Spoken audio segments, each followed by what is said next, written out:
A new database is giving Californians access to nearly 1.5 million pages of internal police records revealing misconduct and serious use of force across hundreds of law enforcement agencies across our state.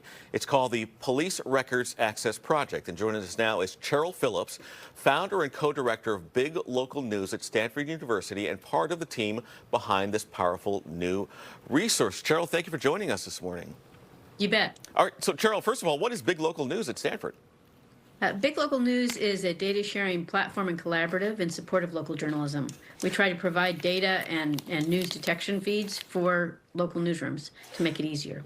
Okay, so in our society, everyone is supposed to be held to account, including law enforcement. Could what you've created here with this new database be a step in that direction? Definitely. The idea is that this data belongs to the public. The state made it public in 2018 with a law and has followed that up with subsequent laws. Then in 2023, they funded the development of this database so that anyone can check out the background of police officers or agencies to see what kinds of use of force, serious uses of force or misconduct have occurred in their agencies. All right, so this database, it gives us a look into 12,000 cases involving more than 400 law enforcement agencies and oversight agencies across the state. What will this allow the media and the public to do here with that information you can get when you go to this website? Well, it's basically a very robust search. You can search by agency, you can search by the city, you can search by names, specific names of individuals or date of incidents. And then it points you straight to the documents where you can actually just see what the results of investigations were. So you can get a sense of what exactly happened, what were the details of any particular incident and the outcomes in terms of if a police used excessive force or was involved in misconduct. So I wonder, who do you think this information could help most? Is it attorneys? Is it the people that have been victims of perhaps something that happened in an encounter with the police? Yes and yes, right? So journalists can use it to report out stories that are important for the community to know. Community members can use it to see what happened after an incident that they may have seen or heard about or were involved in. Police agencies can use it to check the backgrounds of potential job candidates. Attorneys can use it as public defenders could use it. All kinds of organizations can use it. That's why the coalition behind this is actually quite broad. So this is a free database to use for any of these organizations and people to use?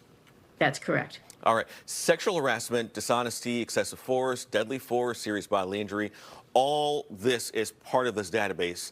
How recent are the cases that you can search for? I mean, government bureaucracy is, notoriously slow. So how often would it be updated? How recent? Yeah, so we update it every 24 hours, and we're continually putting in new public records requests for more records. Right now, it goes from about 2015 to 2023.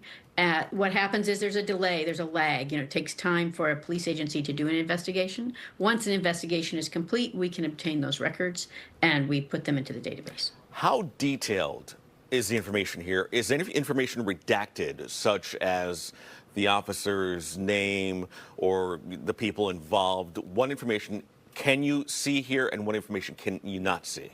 It's very granular information. Of course, the police agencies redacted themselves. When they gave the information to us, they redacted it for things like people's social security numbers or dates of birth or things like that. The police officer themselves it's public record, and that information is in there. We did another scan over the records to just catch any other redactions that might have been missed.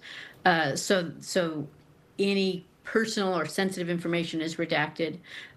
We don't provide the actual imagery as much as we can possibly avoid it. This is just the PDF files, the textual information at this point. Down the road, we hope to release more, but we want to make sure we're being really careful with what we do release. Sir, well, in a day and age where our personal information is widely available, it's certainly good to know that other information is available as well concerning anything, including interactions with law enforcement as well. Cheryl Phillips, founder of Big Local News at Stanford University. We appreciate the work that you're doing to put this database together, and your partners. Thank you for joining us this morning. You bet.